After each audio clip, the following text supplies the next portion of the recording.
जो कैसे आता है, पहले भौतिकी होता है विज्ञान से, पहले विज्ञान को जानते हैं। क्या हुआ जी, कोनो दिक्कत हो रहा है क्या, मुस्कुरा रही हो? ठीक है, तो विज्ञान किसे कहते हैं? तो विज्ञान सावधानी पूर्वक और क्रमबद्ध तरीके से किए गए प्रयोगों और परीक्षणों द्वारा प्राप्त ज्ञान क्या कहलाता है? विज्ञान कहलाता है। तो विज्ञान के पिता थे, पिता मतलब जनक, विज्ञान को जो देखो, इसका जो विज्ञान होता है, विज्ञान का जनक कौन है? विज्ञान का जनक है गैलीलियो।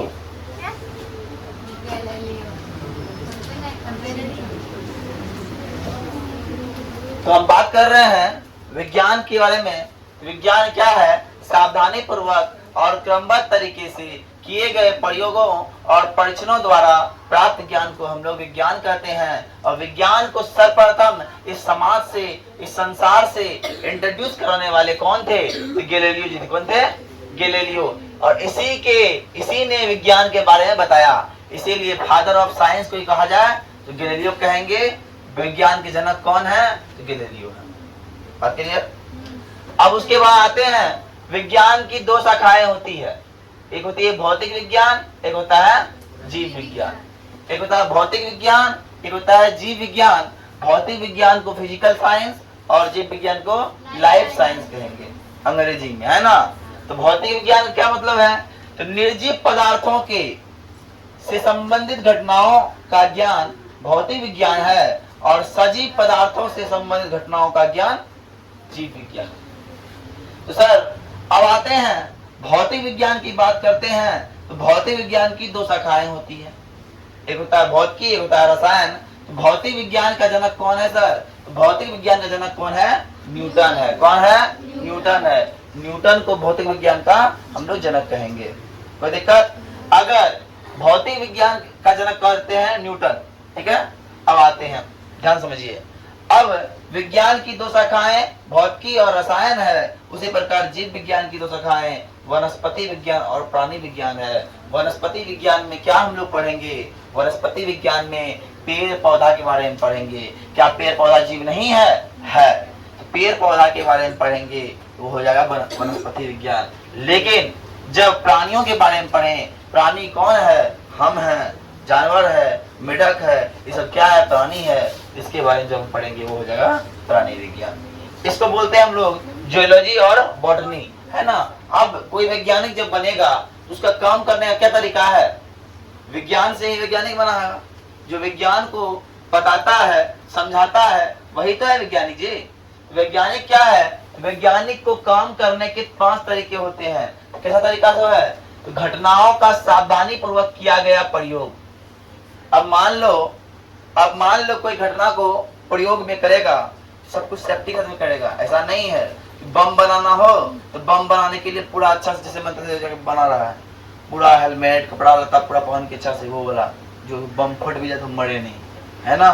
तो ऐसा क्या हो जाएगा? तो वहां परीक्षण करते करते करते करते सावधानी रहेगा नहीं, दुर्घटना घट जाएगा। सावधानी हटी, दुर्घटना घटी, घट जाएगा, निकल जाएगा, प्रभु का प्यारा हो जाएगा, है कि ना। तो उसे बचने के लिए वो कैसे करेगा? सावधानी पूर्वक करेगा इस घटनाओं का। अब संभावित कारणों का अनुमान लगाएगा, क्योंकि ऐसा नहीं हो तो ऐसी घटनाएं हो सकती है, उसको अनुमान लगा के करेगा। बात कहे ऑफ हो गया जी, ऑफ कर ले था क्या? ऑफ हो गया, बड़ा लोचा दे रहा है माइक टाइप जरा, देखते हैं। चलो अब क्या बोलता है? जांचों के आधार पर किसी निष्कर्ष पे पहुंचना। वो जो जांच करता है उसके आधार पर किसी निष्कर्ष पे पहुंचता है। कौन? वैज्ञानिक।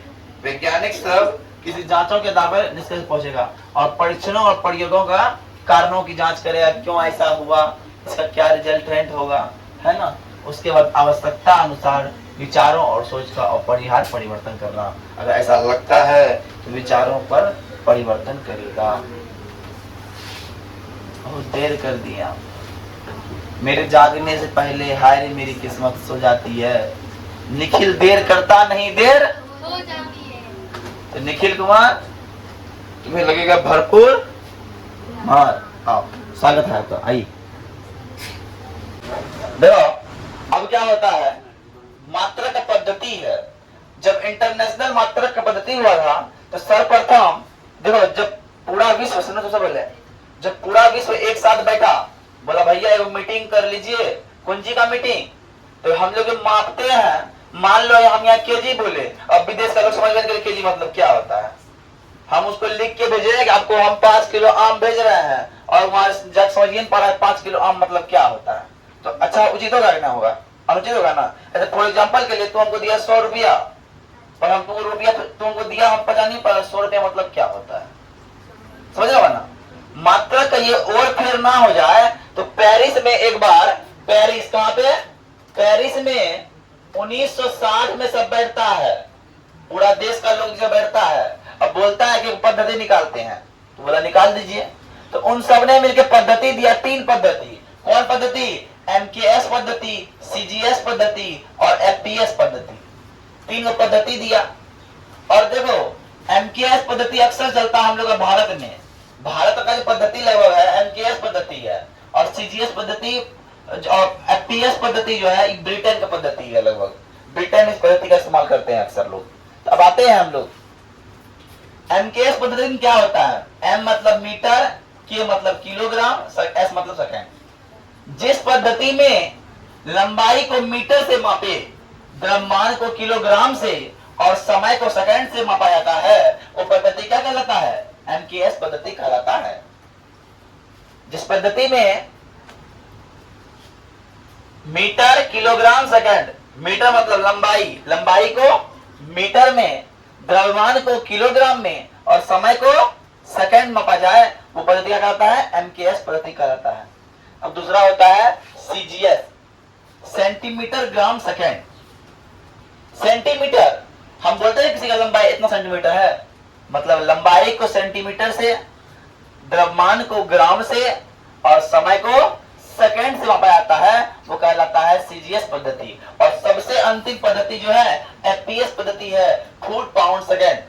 अब बोलते हैं जी लंबाई को इतना फीट है, उतना फीट है, बोलते हैं कि नहीं, मतलब फुट से लंबाई नापा जाए, और सबसे बड़ा बात है पाउंड, यहाँ पे द्रव्यमान को पाउंड में बढ़ाता है, बोलता भैया 1 पाउंड का केक दीजिए, क्या बोलते हैं 1 पाउंड का केक दीजिए, तो सर 1 पाउंड बराबर होता कितना है, तो 1 पाउंड बराबर होता है सर, 1 पाउंड बराबर कितना होता है जी,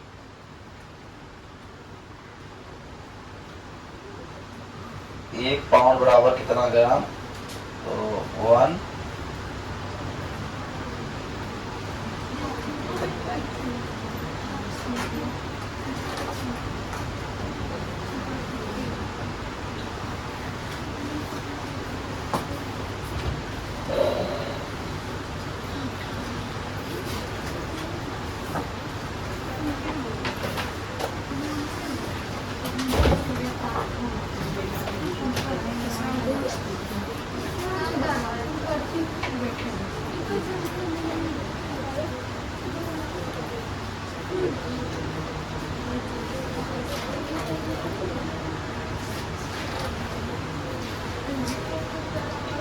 1 पाउंड बराबर होता है 453.5 ग्राम।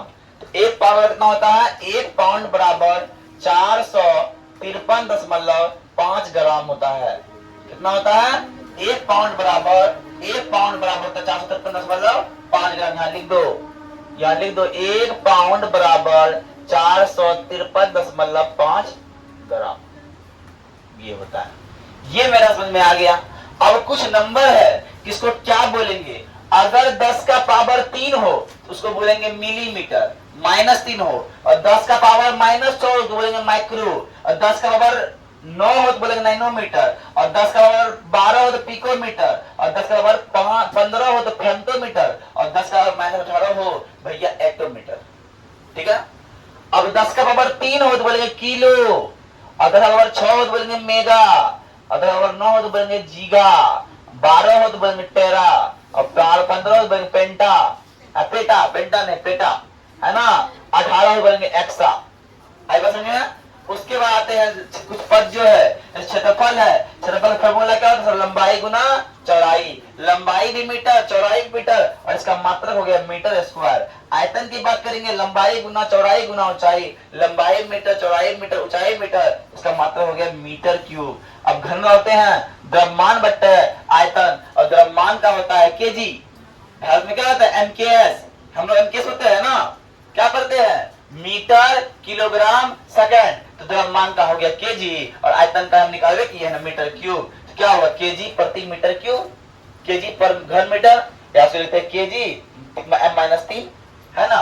अब दाब का होता है बल बट्टा क्षेत्रफल, कितना क्षेत्र की क्षेत्रफल पर लगाया गया बल क्या कहलाता है दाब कहलाता है, प्रेशर कहलाता है। तो न्यूटन होता है बल का, और क्षेत्रफल का हो गया न्यूटन मीटर स्क्वायर, तो न्यूटन पर मीटर स्क्वायर, और इसी न्यूटन पर मीटर स्क्वायर बोलते हैं पास्कल, क्या बोलते हैं पास्कल।